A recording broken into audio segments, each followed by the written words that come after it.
Hey, I'm Kirkpatrick, the safe bet money guy, teaching secrets of the wealthy to the movers and shakers of the world so they can avoid the stock market casino and gamble-proof their life. And so what I want to do with you right now is I want to unpack 4 of the things that I've learned in talking and studying and researching some of the most successful people throughout history and in current economic times. The first thing I want to share with you actually came from Robert Kiyosaki himself.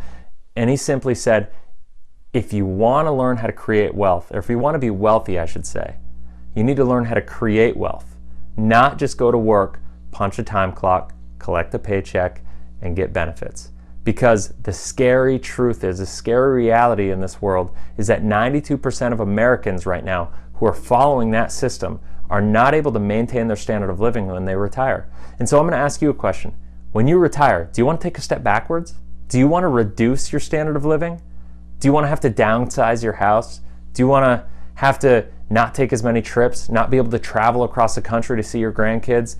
Any of that? If the answer is yeah, well then you can keep doing what you're doing. But if the answer is no, you want more than that, then you really need to think about the results that most of the people following contemporary financial strategies are getting. The wealthy people understand this, and that's why they don't do it that way. The second thing that I've learned was something that I actually learned from Warren Buffett, I think was the first time I heard it. And he basically said is, you should never invest in anything that you don't understand. Actually, more importantly, he said, you should only invest in things that you know. And I'm gonna ask you a question right now. How much do you understand about your 401k? How much do you understand about the mutual funds that your money's sitting in? How much do you understand about PE ratios for the stocks that you have? Any of that stuff. If the answer is not much, I'm gonna challenge you right now that the next time we have a financial correction and you lose half the value in your accounts, it's your fault, not your advisors. I'll tell you right now, the wealthy people understand that. That's why they keep their money safe. They keep it protected, safeguarded, and then they only put their money into things that they understand when the time is right for them. The third thing that I've learned is that you never want to tie up your money unnecessarily. And this goes back to another problem with the retirement planning institution of this country and the system that everybody's operating inside of. And it goes to the point that, you know what? How much sense does it make to put your money in an account that you don't have access to for the next 30 years when you may need access to that money for either a rainy day or an opportunity in a couple of years? It doesn't make much sense at all.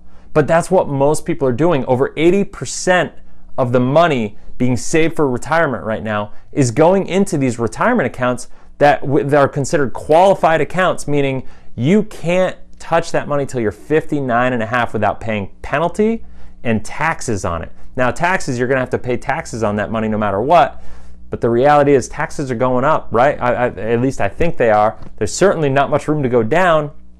And so there's a lot that goes into that. But the third thing that I learned just is never tie up your money unnecessarily. Wealthy people understand that, so they don't put their money in accounts that they can't touch for 30 years when they may need that money for either emergency or opportunity, for business, for real estate investment property, for whatever, for any kind of opportunity that comes their way when they might need that money tomorrow.